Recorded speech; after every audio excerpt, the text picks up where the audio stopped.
Saya harus minta pendapat kalian. Tapi sejauh ini sudah ada komunikasi kan? Enggak, pendapat kalian sebagai pers apa itu. Artinya saya harus jelaskan dulu, pasti kita dalam suasana turut prihatin ya. Itu sikap saya pasti.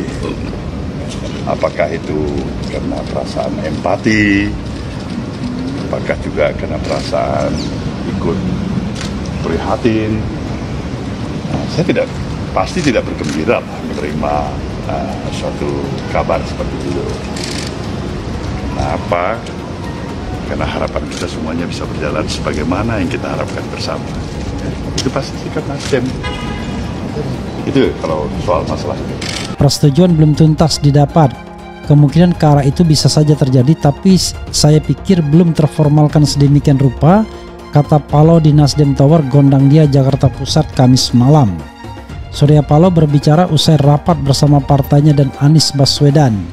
Pertemuan ini digelar setelah muncul dinamika terbaru berasal dari Partai Demokrat yang mengabarkan soal adanya duet Anies Caimin. Duet yang tidak disetujui Demokrat. Surya Paloh meminta semuanya untuk menunggu hasil akhirnya. Jadi kita tunggu perkembangan 1-2 hari ini, kata Surya Paloh. Perkara apakah Surya Paloh setuju dengan duet Anies Caimin, Surya Paloh tidak tegas menjawab. Soalnya ini belum pasti. Kalau persetujuan dalam arti kata menganggu-anggu saja kan itu belum tentu sepenuhnya, kata dia. Sebelumnya, Partai Demokrat mengungkapkan pihaknya merasa dihianati dengan duet Anies Caimin. Sebagaimana diketahui, Partai Demokrat punya Ketua Umum Agus Harimurti Yudhoyono, AHY yang juga potensial menjadi cawapres Anies. Saya menangkap itu sebagai satu protes sebetulnya oleh SBY itu, dan kita tahu bahwa itu akan terjadi itu karena pertaruhan terakhir yaitu AHY harus ada di dalam komposisi politik, ternyata dia tersingkir. Tapi banyak orang yang menganggap bahwa mungkin juga ada kalkulasi yang lebih jauh dari SBY bahwa Agus Harimurti akan diedarkan lagi ke dalam mungkin ke PDIP atau bahkan mungkin Pak Prabowo. Tetapi poin kita adalah di dalam politik ada yang disebut maksimum minimum tuh. Apa yang maksimum bisa dicapai, apa yang minimum harus dipertahankan tuh. Nah, orang menganggap bahwa Pak SBY itu mengambil yang maksimum, padahal ada yang minimum mas itu, yaitu masuk di dalam koalisi tapi kemudian mengambil inisiatif untuk memimpin. Tetapi itu juga kalkulasi yang mungkin bagi Pak Surya Paloh itu juga berbahaya.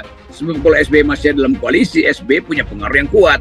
Jadi SBY mungkin berhitung bahwa kalaupun dia sedikit mau menegosiasi, itu juga akan tetap nggak ada gunanya karena udah dipastikan bahwa Agus itu, AHY itu dikeluarkan dari radar Anies Baswedan bukan karena keinginan Anies, tapi karena keinginan Surya Paloh.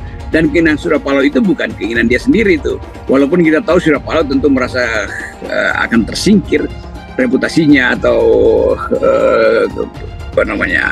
profilnya kalau ada Pak SBY. Tetapi yang kita tahu bahwa sejarah penyingkiran AHY itu adalah juga bagian dari cawe-cawe Jokowi.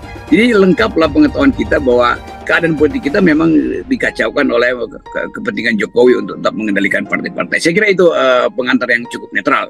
Dan kata Surya Paloh belum terformalkan.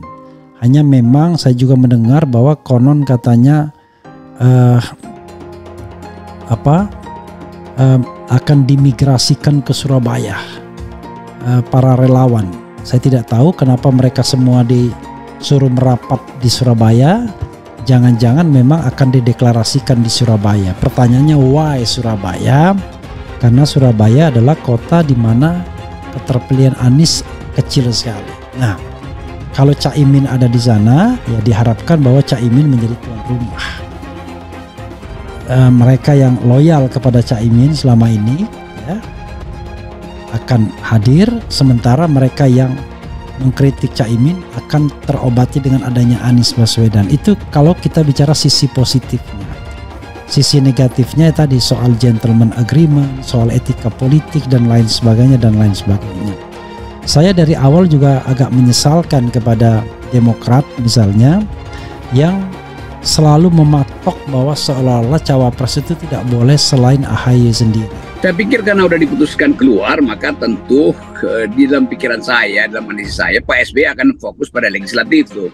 Jadi udah perkuat aja legislatif tuh dengan mengedarkan semacam moral baru bahwa Demokrat memang tidak menginginkan ada tukar tambah yang masih berbau kepentingan Jokowi itu. Nah kalau itu diucapkan lebih keras bahwa SBY sebetulnya bisa bilang bahwa ini soalnya bukan sekedar Surya Paloh yang berkhianat atau Anies yang berkhianat, tapi memang ini keinginan dari Presiden Jokowi. Lalu publik melihat kalau begitu memang ada frontalisasi secara etis. Duet Anies Caimin langkah jenius Surya Paloh. Pasangan Anies Baswedan dan Muhaimin Iskandar rencananya akan dideklarasikan siang ini di Surabaya. Berbagai tanggapan mengiringi langkah paslon Capres dan Cawapres ini yang menyebabkan bubarnya Koalisi Perubahan dan Persatuan dan Koalisi Kebangkitan Indonesia Raya. Pengamat politik Hendra Setiawan Boen menilai munculnya pasangan Anies dan Caimin adalah langkah brilian dari Surya Paloh. Keluarnya Partai Demokrat membawa keuntungan kepada Anies Baswedan. Kita ingat dalam beberapa bulan belakangan, Partai Demokrat seperti duri dalam daging di dalam koalisi pendukung Anies, seperti memaksa Anies mendeklarasikan Cawapres secepatnya. Kalau ditarik ke Pilpres 2019, Partai Demokrat juga seperti menjegal dari dalam pasangan Prabowo dan Sandi pada saat mereka lagi-lagi secara terbuka menyerang koalisinya sendiri setelah melaksanakan semacam istighosah di Gelora Bung Karno.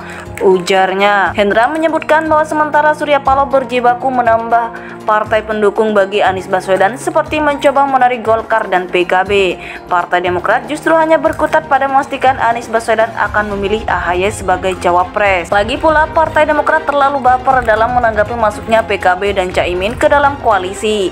Dari fakta-fakta yang diakui semua pihak, nyatanya Anies Baswedan memang diberi kewenangan semua anggota koalisi untuk memilih cawapresnya sendiri, dan berhasil menarik PKB yang berarti memperlemah KKIR adalah hal positif.